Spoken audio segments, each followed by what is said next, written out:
Welcome to Hennett Minutes. I'm Greg Hennett, and today's little message is titled Go After the Blesser. I'm reading here in Psalm 128. Listen to this. It describes the ideally blessed man. Happy are all who fear the Lord. That is, you stand in awe of God, you reverence God, and you worship Him and obey Him. Who follow His ways, that is, they live in spiritual ways, not worldly ways of living. You shall enjoy, he's going to list all these blessings, the fruit of your labors, that is your pay, your remuneration. You will be paid for your work well. You shall be happy and you shall prosper. That is, you will be blessed, have the sense of God's blessing in your life, and you will prosper, meaning always be moving forward, making progress. Your wife shall be like a fruitful vine within your house. What a powerful metaphor in ancient times, a fruitful vine and within your house, so you have a home.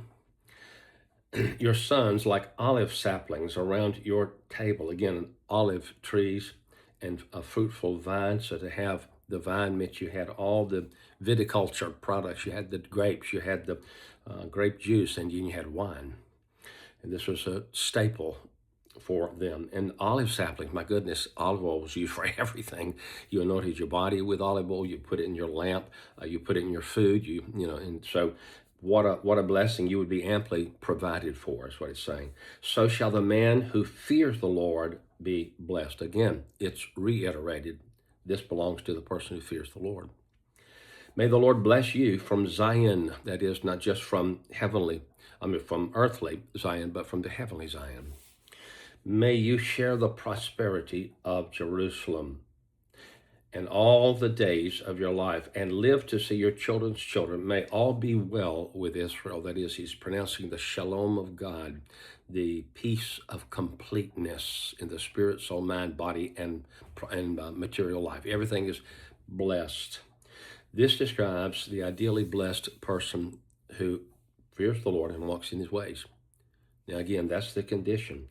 And this person will have income, home, family, furnishings, food, and children aplenty. So they will be blessed. This is a wonderful thing, but I'm going to tell you about something more wonderful. Right now, while I'm talking to you, you may not have any of these things. Maybe they've been stripped away.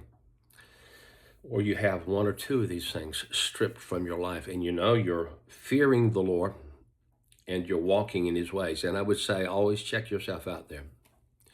Are you living in the awe of God? If you're practicing sin, you're not. So be sure when you read these Psalms and you read the blessings that you ponder the conditions and be sure that you're walking in them. And if you are, but some or all of these blessings are stripped away, hey, the Lord's promoting you. He's promoting you to seek after or go after the blesser.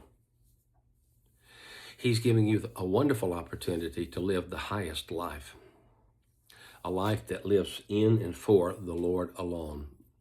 Blessings or not, I'm going to follow you. You know, in the book of Job, Satan said to God, basically, I'm paraphrasing him, he said, look at Job. Does he fear you for nothing? That is, you give him a lot for his fear. That is his standing in awe of you and worshiping you. Look at all his possessions that he has.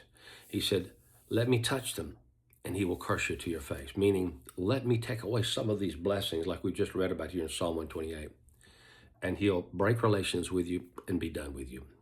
So God said, all right, go ahead. You can touch all that he hath, but you can't touch his person. Now we know later he let him touch his person, but not take his life. This is very interesting. God is a gamer. He's a competitor. He says, I want to know if my people love me for myself or if they don't. Because this was the slur of Satan. Your people, like Job, only serve you for what they get from you. Well, that's very true today too, isn't it?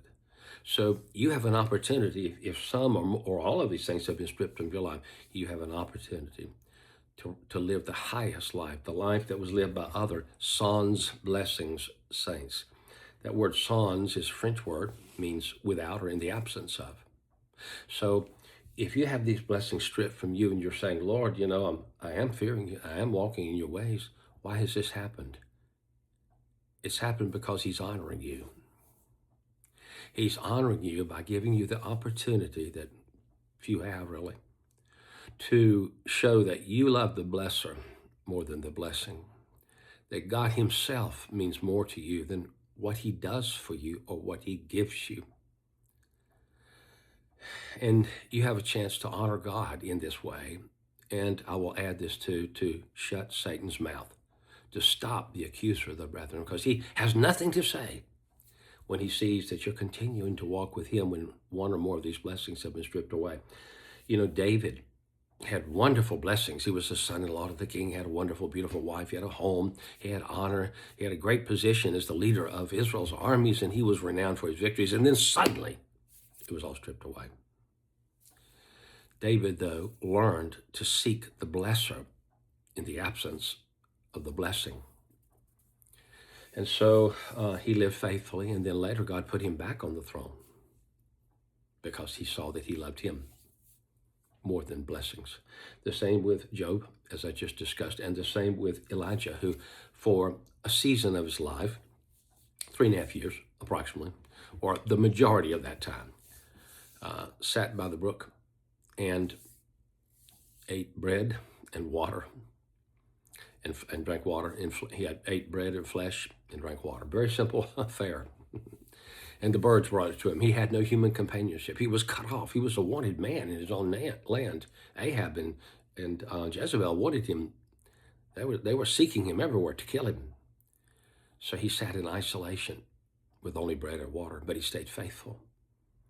So I just want to challenge you that way and encourage you. If you're in this position, you have a great opportunity to rise to a higher level of living. Many, many Christians live just for the blessing.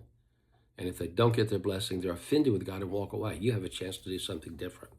So today I would just close this by saying, seek the blesser. When you don't have the blessing, seek the blesser.